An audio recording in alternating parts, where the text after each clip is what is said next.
Selamat malam, Bapak Ibu, Saudara yang terkasih di dalam Tuhan. Shalom. Baik, Saudara, pada malam hari ini kita merenungkan satu tema, dicipta seturut gambar Allah. Nah, saudara-saudara, saya ambil nas firman Tuhan di dalam Kejadian, pasal yang ke-1, ayat 26 sampai 28. Saudara-saudara, mari kita lihat bagian firman Tuhan ini. Saya bacakan untuk kita. Kejadian 1, 26 sampai 28. Demikian firman Tuhan. Berfirmanlah Allah, baiklah kita menjadikan manusia menurut gambar dan rupa kita, supaya mereka berkuasa atas ikan-ikan di laut dan burung-burung di udara, dan atas ternak, dan atas seluruh bumi, dan atas segala binatang melata yang merayap di bumi. Maka Allah menciptakan manusia itu menurut gambarnya, menurut gambar Allah diciptakannya dia, laki-laki dan perempuan diciptakannya mereka. Allah memberkati mereka, lalu Allah berfirman kepada mereka, beranak cuculah dan bertambah banyak, penuhilah bumi dan taklukkanlah itu, berkuasalah atas ikan-ikan di laut dan burung-burung di udara, dan atas segala binatang yang merayap di bumi. Saudara, demikian pembacaan firman Tuhan. Nah, saudaraku yang dikasihi oleh Tuhan, kita membahas kelanjutan daripada pembahasan minggu lalu, di mana kita ada di dalam eksposisi kitab Kejadian. Dan kitab Kejadian ini adalah satu kitab yang boleh dikatakan unik, karena kitab ini membicarakan tentang asal-usul dari ciptaan, dari segala ciptaan yang ada di dunia ini. Dan kita melihat pada hari ini kita membahas yaitu adalah ciptaan tertinggi yang diciptakan oleh Tuhan. Dan itu bicara tentang manusia. Nah, saya ajak kita saudara untuk langsung melihat bagian firman Tuhan, khususnya di bagian ayat 26 yang berbunyi, berfirmanlah Allah, baiklah kita menjadikan manusia menurut gambar dan rupa kita. Kalimat ini yang saya akan bahas sepanjang renungan malam ini. Saudara, kalimat ini mengindikasikan bahwa penciptaan manusia itu memiliki satu kekhususan. Yaitu adalah ungkapan ini dipakai oleh Tuhan hanya untuk manusia. Dan tidak dipakai untuk ciptaan yang lain. Ketika Tuhan berkata, baiklah kita menjadikan manusia, itu hanya dikatakan oleh Allah kepada penciptaan manusia. Dan kalau kita lihat saudara, perkataan ini disampaikan oleh Tuhan pada hari yang ke-6. Nah saudara, hari ke-6 ini merupakan hari terakhir dari penciptaan. Nah umumnya yang kita tahu ya, kalau yang terakhir biasanya itu kurang penting. Ya, yang pertama yang lebih penting. Tetapi di dalam kisah penciptaan itu agak terbalik. Justru yang paling penting itu yang paling terakhir. Dan itu adalah tentang manusia yang diciptakan oleh Tuhan. Jadi kita bisa melihat bahwa kehidupan kita yang dicipta oleh Tuhan ini adalah ciptaan yang paling penting. Lebih penting dari seluruh alam semesta, lebih penting dari ciptaan lain. Dan ini sesuatu yang spesial dan istimewa. Artinya keberadaan kita di dunia sebuah keberadaan yang sangat-sangat penting, paling berharga dan istimewa sekali. Nah saudara, sebelum Tuhan menciptakan kita, manusia ini Tuhan sudah sediakan. Ada taman, tumbuh-tumbuhan, dan juga segala binatang, cahaya matahari, segalanya Tuhan sudah ciptakan dulu. Dan kemudian Tuhan baru menciptakan kita. Itu menandakan satu hal bahwa kita lebih berarti dari seluruh alam semesta. Dan kita punya kedudukan yang sangat penting. Lebih tinggi dari semua ciptaan yang lain. Nah saudara, biasanya ya bayi kalau sebelum lahir umumnya dipersiapkan. Mungkin itu dipersiapkan selimutnya, bajunya, popoknya, dan sebagainya. Tetapi bukan selimut yang lebih penting. Bukan bajunya yang lebih penting. Pasti bayinya yang lebih penting kan. Nah, untuk menyambut bayi yang akan datang, perlu disiapkan ini, siapkan itu, dan sebagainya ya. Walaupun mungkin nanti dia baru lahir 5 bulan kemudian, tapi orang tua sudah persiapkan. Demikian juga. Ketika Tuhan menciptakan kita, sebelum kita dicipta Tuhan, Tuhan sudah siapkan segalanya. Sehingga waktu kita datang, waktu manusia dicipta, semuanya sudah ada. Dan manusia itu tinggal menikmati apa yang sudah disediakan oleh Tuhan, sehingga segala kebutuhan kita itu terpenuhi. Nah saudara, tentunya kita melihat di dalam bagian ini, Allah itu tidak sembarangan menciptakan manusia. Dia menciptakan pada waktu yang sangat tepat. Kenapa Tuhan tidak cipta di hari yang pertama? Atau hari kedua? Atau hari ketiga? Kenapa di hari ke-6? Karena hari ke-6 itu adalah hari yang sangat-sangat tepat sekali. Dan juga menandakan bahwa sesungguhnya di dalam Tuhan menciptakan manusia, Tuhan itu betul-betul bertanggung jawab. Bertanggung jawab sepenuhnya atas kelangsungan kehidupan manusia. Sehingga ciptaan yang paling tinggi, paling berharga ini punya kehidupan. Merasakan pemeliharaan Tuhan. Saya ingat di dalam perjanjian baru saudara, Tuhan itu pernah berkata di dalam Matius 6, bahwa bunga bakung, bunga maksudnya ya, atau rumput itu ya, didandani oleh Tuhan dengan begitu indah. Ya. Kemudian dikatakan lagi burung-burung tidak menanam tetapi dipelihara oleh Tuhan. Nah, Tuhan katakan, apalagi kita manusia. Apalagi kita sebagai orang-orang yang percaya kepada Tuhan. Tuhan jauh lebih memelihara kehidupan. Dan ini menandakan sebenarnya Tuhan itu adalah Allah yang memelihara. Ada providensia dari Tuhan yang telah mencipta. Jadi Tuhan tidak hanya cipta asal taruh begitu. Tidak. Tapi benar-benar Tuhan pelihara. Jadi ini sesuatu yang luar biasa ketika saya merenungkan. Nah saudaraku yang dikasihi oleh Tuhan. Ketika Tuhan berkata, baiklah kita menjadikan manusia menurut gambar dan rupa kita. Maka kata kita, saudara. Ya, kata kita di dalam bagian ini satu kata yang sangat penting. Tuhan kan berkata, baiklah kita. Siapa kita ini, saudara? Sebagian beranggapan ya, kita ini dianggap Allah itu sedang berbicara kepada malaikat. Ada yang beranggapan seperti itu. Jadi seolah-olah malaikat itu punya andil atau punya kuasa di dalam penciptaan manusia. Tetapi apakah anggapan seperti ini benar, saudara? Ternyata anggapan ini tidak benar. Bahkan penafsiran seperti ini kita mesti menolak. Oleh karena, saudara, bahwa Allah tidak pernah dikatakan meminta masukan dari malaikat. Dan juga karena malaikat itu adalah dicipta. Maka yang dicipta itu tidak bisa menciptakan manusia. Jadi ini satu prinsipnya saudara ya. Dan manusia itu tidak dijadikan juga menurut rupa malaikat.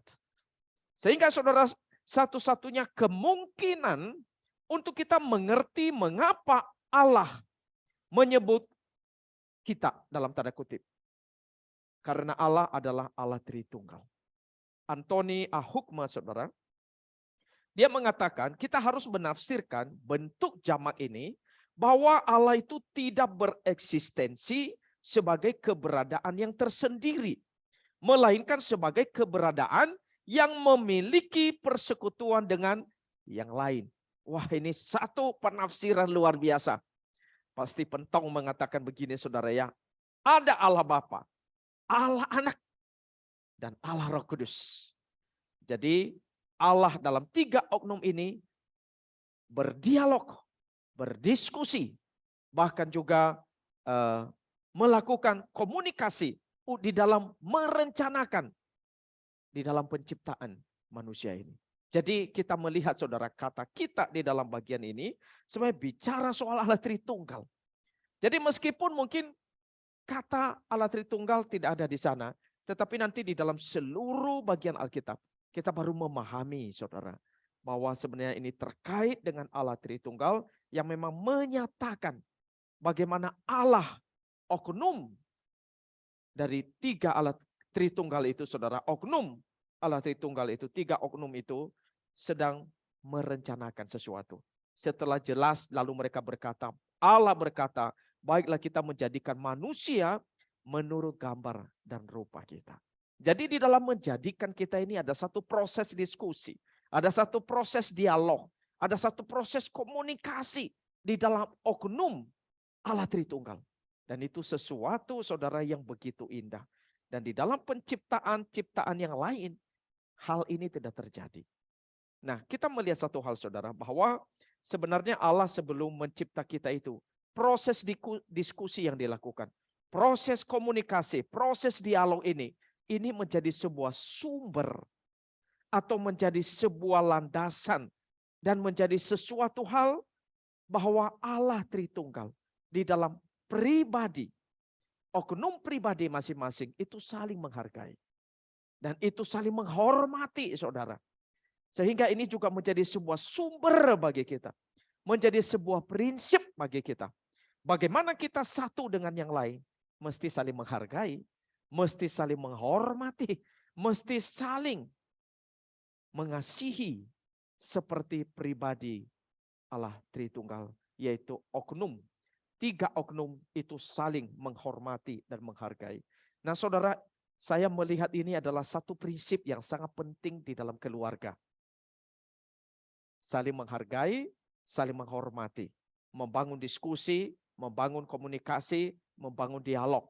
Bayangkan saudara, kalau tidak ada diskusi, tidak saling menghargai, menghormati di dalam keluarga, itu sangat-sangat riskan sekali. Saya juga melihat ini satu prinsip yang sangat penting di dalam institusi. Mau institusi apapun saudara. Mau dia sekolah, mau dia rumah sakit, mau pekerjaan dan sebagainya. Ini prinsip yang diberi oleh Tuhan. Saling menghargai, saling menghormati, saling diskusi, ada komunikasi, ada dialog. Dan ini mesti ada saudara, mesti kita pertahankan. Termasuk di dalam pelayanan kita saudara. Kita mesti saling menghargai, saling menghormati. Bahkan juga mesti ada diskusinya, komunikasinya. Mesti ada dialog terjadi. Dengan itu terjadi, disitulah saudara bisa terjadi hal-hal yang lebih baik. Nah saudara, prinsip di dalam penciptaan itu kalau kita tarik lebih banyak, itu bisa menyentuh sisi kehidupan kita terlalu banyak. Nah saudara bisa mengaplikasikan di bagian mana saudara? Kita mesti mengaplikasikan bagian firman Tuhan ini. Tuhan berkata, baiklah kita menjadikan manusia menurut gambar dan rupa kita. Saudara, kalimat ini menandakan Allah Tritunggal. 3 oknum Allah Tritunggal. Itu melakukan sebuah perencanaan yang mendahului penciptaan manusia. Sehingga mereka berkata, marilah kita menjadikan manusia. Jadi kita melihat bahwa sebenarnya semua tujuan, semua makna hidup manusia itu terletak di dalam Allah yang menciptakan kehidupan kita. Nah saudara, saya melihat ini satu prinsip yang sangat penting. Misalnya di sini saudara, saya sedang pegang tab ya. Ini tab saya nih. Ini yang sedang membantu saya untuk melihat nats renungan ini. Nah ini ada di tab. Saudara, saya mau melihat satu hal bahwa tab ini ketika diciptakan pasti ada tujuannya. Ada yang mencipta dan ada yang sudah mendesain. Bahkan ada yang sudah membuat buku panduan tentang tab ini. Sehingga ketika kita mau buka, mau nyalakan, ada kendala, ada masalah itu, kita mesti lihat itu dan kita menemukan di sana. Jadi tujuannya, maknanya itu sudah ada di situ. Mesti tanya yang menciptakan. Demikian mic yang saya pakai ini saudara, itu juga dia menciptakannya. Diciptakan dengan sangat bagus. Saya melihat di antara semua mic, ini salah satu mic yang suaranya cukup enak ya. Semoga yang dengar di sana juga cukup enak ya. Sangat suaranya itu agak empuk begitu ya. Ada tujuannya waktu dicipta. Bahkan ada buku panduannya. Demikian juga misalnya saudara mobil ya. Mobil itu ada yang menciptakannya, ada maksudnya, ada tujuannya, ada buku panduannya. Jadi lengkap saudara. Nah saya melihat saudara, sebenarnya kehidupan kita juga seperti itu. Makna, tujuan, arah dari seluruh kehidupan kita tidak terlepas dari yang menciptakan kehidupan kita. Dia yang punya tujuan. Dia yang memberi makna, dia yang memberi arah, dia yang paling tahu bagaimana mengoperasikan kehidupan kita ini. Dan dia yang punya panduan tentang kehidupan kita. Nah saudara, kesalahan banyak manusia modern termasuk di zaman ini, memisahkan pengertian tentang manusia dan teologi. Saudara, ini sangat berbahaya. Jadi mereka mencoba mencari pengertian, mencari pengetahuan, mencari banyak hal tentang manusia, tapi memisahkan pengertian itu dari Alkitab. Dari Tuhan yang menciptakan kita. Saudara, ini sesuatu yang sangat berbahaya. Banyak orang belajar antropologi. Banyak orang belajar soal manusia. Tetapi apa yang mereka bahas tidak ada kaitannya dengan Tuhan yang menciptakan kita. Nah, saudara, ini sesuatu yang sangat-sangat berbahaya. Karena ketika manusia di dalam pembahasan, di dalam pengertiannya itu dipisahkan dari Tuhan yang mencipta, maka akhirnya semua cerita yang dibangun itu bisa menjadi sebuah dongeng. Menjadi sesuatu yang tidak berarti. Menjadi sesuatu yang tidak berguna sama sekali. Dan ini kesalahan di zaman modern. Dan saya berharap setiap kita tidak sampai jatuh di dalam pemikiran modernisme. Tetapi kita betul-betul, saudara, di dalam kita memahami siapa diri kita. Apa identitas kita. Mengapa kita hidup di dunia ini. Mengapa Allah menciptakan kita. Kita kembali kepada Tuhan yang menciptakan kita. Jadi untuk kita mengenal diri kita. Untuk mengerti siapa kita. Apa tujuan hidup kita. Kita mencari tahu kepada Tuhan yang menciptakan kita. Saudara, pengetahuan tentang diri sendiri itu memimpin kita kepada pengetahuan tentang Allah. Dan akibatnya pengetahuan ini memberikan kita suatu pengertian tentang diri kita sendiri yang lebih tinggi dan penuh. Saya mau berikan satu penggambaran begini, saudara. Manusia, kalau di dalam dia mencari pengertian dirinya, ya, yaitu adalah dilandasi di dalam satu relasi dengan Allah, saudara. Maka kemudian tujuan awal dan tujuan akhir daripada kehidupannya itu menjadi sebuah kehidupan yang berarti. Manusia di dalam hubungannya dengan Allah, maka manusia itu memiliki tujuan asal mulanya dan tujuan akhir hidupnya, sehingga kehidupannya merupakan satu kehidupan yang berarti. Jadi ini manusia yang berelasi dengan Allah. Ada relasinya. Tetapi manusia, saudara, yang tanpa hubungan dengan Allah. Jadi benar-benar terputus. Tidak ada hubungan dengan Allah, ya. Jadi manusia yang tanpa hubungan dengan Allah. Sama dengan manusia yang asal mulanya itu tidak berarti. Dan akhir hidupnya juga tidak berarti. Jadi kehidupannya merupakan sebuah kehidupan yang tidak ada artinya. Dan ini mengerikan, saudara. Itu sebabnya kalau kita memisahkan pengertian tentang manusia, pengertian tentang kita, diri kita dari Allah, semua menjadi tidak ada artinya.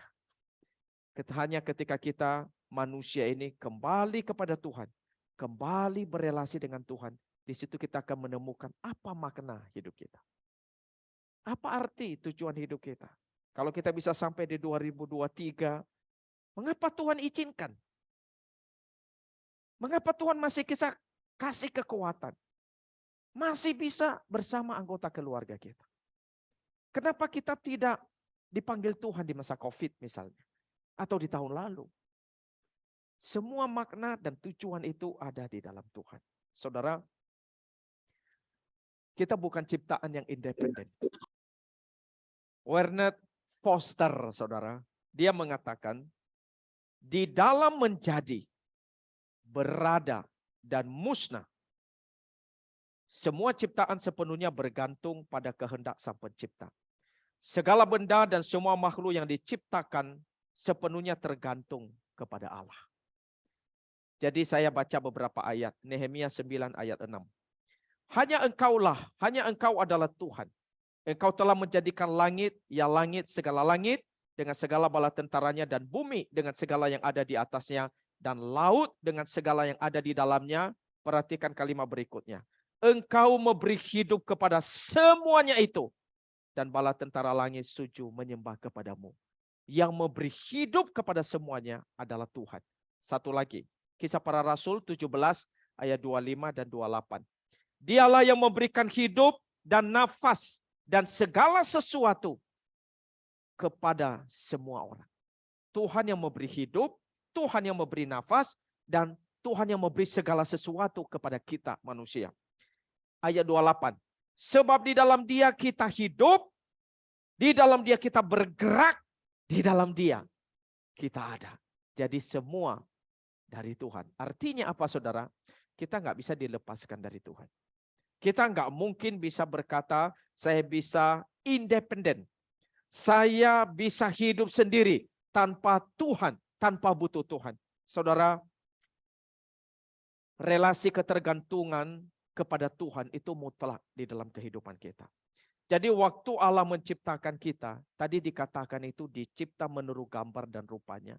Istilah gambar dan rupa, sebenarnya ini bukan istilah yang berbeda atau yang harus dipertentangkan. Itu mirip saudara, itu dipakai sering bergantian di dalam Alkitab. Jadi kita yang diciptakan sebagai gambar dan rupa Allah itu mempunyai rasio, mempunyai pikiran.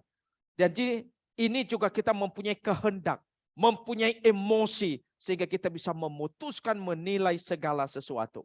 Nah, di dalam keistimewaan yang kita miliki, saudara, ini memungkinkan kita untuk bisa berelasi dengan Tuhan. Satu-satunya ciptaan yang paling luar biasa di dalam kita membangun relasi dengan Tuhan, itu adalah kita ini manusia, saudara.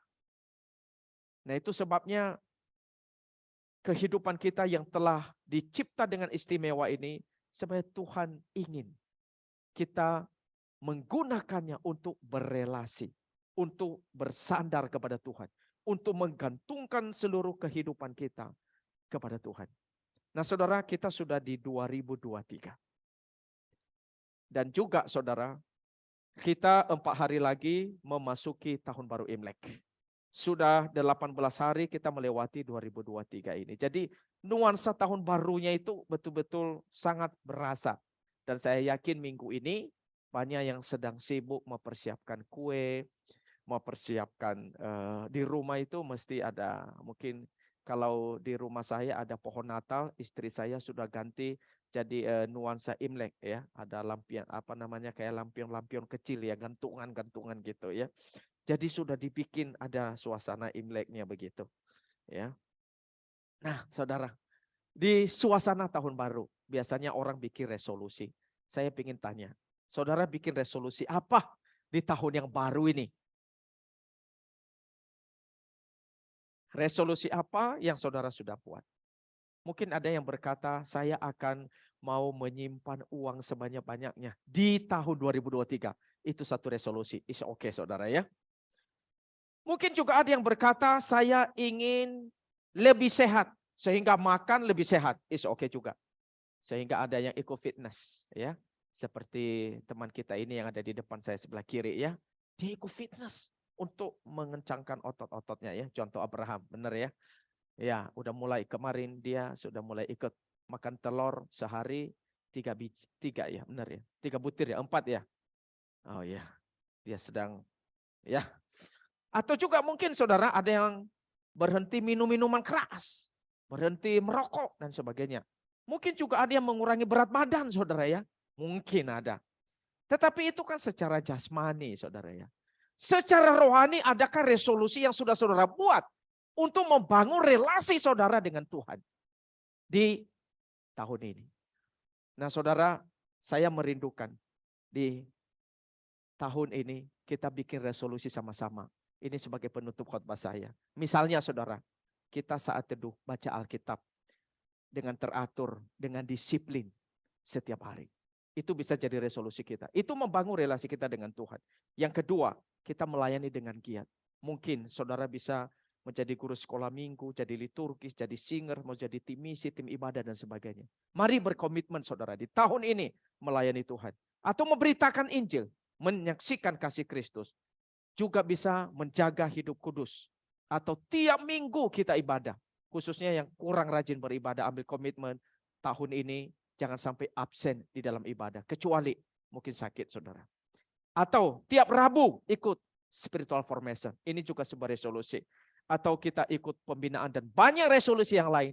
Tapi biarlah di dalam kehidupan kita menandakan bahwa setiap hari, setiap saat kita mau bergantung, berelasi dengan Tuhan. Tuhan Yesus memberkati kita. Amin.